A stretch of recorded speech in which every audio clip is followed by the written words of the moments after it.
ગુજરાત માટે ખૂબ જ અતિ મહત્વપૂર્ણ દિવસ એટલે કે આજનું બજેટ 2025 અને 26ના વર્ષનું બજેટ છે તે ગુજરાત સરકારના નાણામંત્રી કનુ દેસાઈ છે તે રજૂ કરવાના છે, જેમાં મહત્વની જાહેરાતો પણ થઈ શકે તેવી પણ આશાઓ અપેક્ષા લગાવવામાં આવી રહી છે।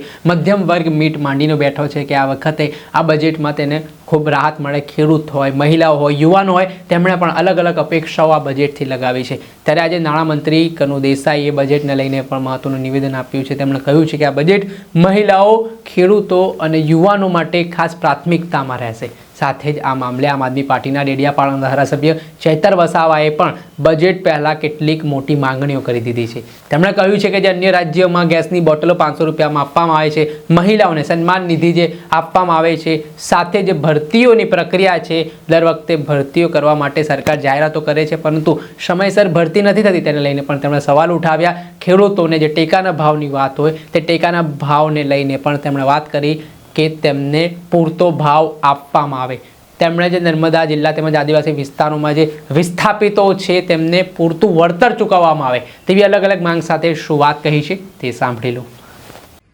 આજે ગુજરાતના મુખ્યમંત્રી ભૂપેન્દ્રભાઈ પટેલ અને નાણામંત્રી કનુભાઈ દેસાઈ દ્વારા 2025-26નું નાણાકીય બજેટ વિધાનસભા ગૃહમાં રજૂ કરવા જઈ રહ્યું છે, ત્યારે આ બજેટ અમે આશા રાખીએ છીએ કે આ બજેટ પુરાતનવાળું અને આંકડા માયાજાળથી વિહીન હશે અને આ બજેટમાં જે રીતે ભારતીય જનતા પાર્ટીએ દિલ્હી, મહારાષ્ટ્ર, રાજસ્થાન અને મધ્યપ્રદેશ જેવા રાજ્યોમાં જે મહિલાઓને લાડલી દીકરી યોજના હોય કે મહિલા સન્માન રાશિના રૂપે 2500 રૂપિયા આપવાની પહેલ કરી છે, ગેસનો બાટલો 500 રૂપિયામાં આપીને દર હોળી અને દિવાળી એક બાટલો મુક્ત આપવાની પહેલ કરી છે, યુવાનોને બેરોજગારી ભથ્થું આપવાની પહેલ કરી છે, સાથે સાથે આ તમામ રાજ્યોમાં વીજળી ફ્રી, શિક્ષા ફ્રી, સાથે સાથે પાણી ફ્રી જેવી એમણે પહેલો કરી છે, એવી જ પહેલ આ બજેટ દ્વારા ગુજરાતના લોકોને પણ લાભવંતી કરે એવી અમે આશા રાખીએ છીએ। સાથે આ બજેટમાં ગુજરાતના ખેડૂતોને દિવસ દરમિયાન પૂરતી ખેતીવાડીની વીજળી મળે, જે પણ લોકોની જે પણ પ્રોજેક્ટોમાં એ નેશનલ હાઈવે હોય, નહેર હોય, હાઈ ટેન્શન લાઈનો હોય કે એક્સપ્રેસવે હોય, જેમાં પણ જમીનો ગઈ છે એમને યોગ્ય વળતર મળે। સાથે સાથે ખેડૂતોના જે ટેકાના ભાવ છે એને CCI દ્વારા ખરીદી કરવામાં આવે અને ટેકાના ભાવ સારા મળે એવી પણ અમને અપેક્ષા છે। ગુજરાતનો યુવા જે ગુજરાતની ધડકન છે, એ યુવાઓએ ભરતીઓની અનેક પરીક્ષાઓ આપી છે, એ પરીક્ષાઓની ભરતીઓ આજ દિન સુધી પેન્ડિંગ છે, એ તમામે તમામ ભરતી સત્વરે થઈ જાય।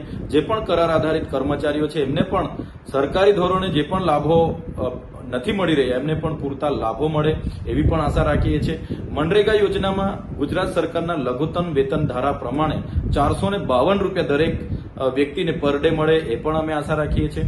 ગ્રામ્ય વિસ્તારોમાં પ્રધાનમંત્રી આવાસ યોજનામાં 1,20,000 માત્ર આપવામાં આવે છે, જેને વધાવીને 3,50,000 કરવામાં આવે એવી પણ અમને આ બજેટમાં આશા છે। સાથે આ બજેટમાં આદિવાસી વિસ્તારોમાં જે પણ GMDC, corridor, national highway, expressway કે મોટા મોટા ડેમોના નામે લોકોને વિસ્થાપિત કરવામાં આવ્યા છે, એનું વળતર પણ આજે મળ્યું નથી, તો એ વળતર પણ આ બજેટમાં આપવાની જોગવાઈ હશે એવી આશા રાખીએ છીએ। આદિવાસી વિસ્તારોમાં નર્મદા, ઉકાઈ, કરજણ, પાનમ, કડાણા જેવા ડેમોનું પાણી આપવા માટેની ઉદ્વહન સિંચાઈ યોજના પાઇપલાઇનો દ્વારા કે નહેરો દ્વારા આપવાની જોગવાઈ હશે એવી પણ આશા રાખીએ છીએ। આદિવાસી વિસ્તારોમાં શિક્ષકોની ઘટ છે, શાળાઓના ઓરડા નથી, આંગણવાડીઓ નથી, બાળકો કુપોષણથી પીડાય છે અને ડોક્ટરો નથી, સાધનો નથી, ઘણી જગ્યાએ રોડ રસ્તા નથી, જેના કારણે અમારી મા દીકરીઓ રસ્તે પ્રસૂતિ દ્વારા મા દીકરીઓને મરણ થાય છે, તે પણ અટકાવવામાં આવ્યું હશે આ બજેટમાં એવું અમને આશા છે। સાથે સાથે અમારા વિદ્યાર્થીઓની જે પોસ્ટ મેટ્રિક શિષ્યવૃત્તિની યોજના હતી જે બંધ કરવામાં આવી, પુનઃ ચાલુ કરવાની જોગવાઈ આ બજેટમાં કરવામાં આવી હશે એવી પણ અમને આશાઓ છે। હવે જે ટ્રાઇબલ સપ્લાન આદિવાસી વિસ્તારોમાં છે એમના દ્વારા પ્રભારી મંત્રીઓ અમલીકરણોને સાથે રાખીને એમની એજન્સીઓ, NGO અને કોન્ટ્રાક્ટરોને લાભ કરાવવા માટે જે કરોડોના ભ્રષ્ટાચાર કરે છે તે આ બજેટ દ્વારા અટકાવવામાં આવ્યા હશે એવી અમે આશા રાખીએ છીએ। જો આમ કરવામાં ન આવ્યું હશે તો ચોક્કસ આ બજેટ પુરાતનવાળું હશે અને આંકડાની માયાજાળ હશે એવું અમે સ્પષ્ટ માનીએ છીએ। આપણે સાંભળ્યા હતા આમ આદમી પાર્ટીના ધારાસભ્ય ચૈતર વસાવા, તેમણે પણ અપેક્ષા રાખી છે કે સરકાર પાસે જે બજેટની અપેક્ષા તેમને છે તે પ્રકારે બજેટ આવે, કેમ કે ગત વર્ષે પણ બજેટની ઘણી બધી અપેક્ષાઓ હતી પણ તે પ્રકારે બજેટ ન હોવાના આરોપો વિપક્ષે કર્યા હતા.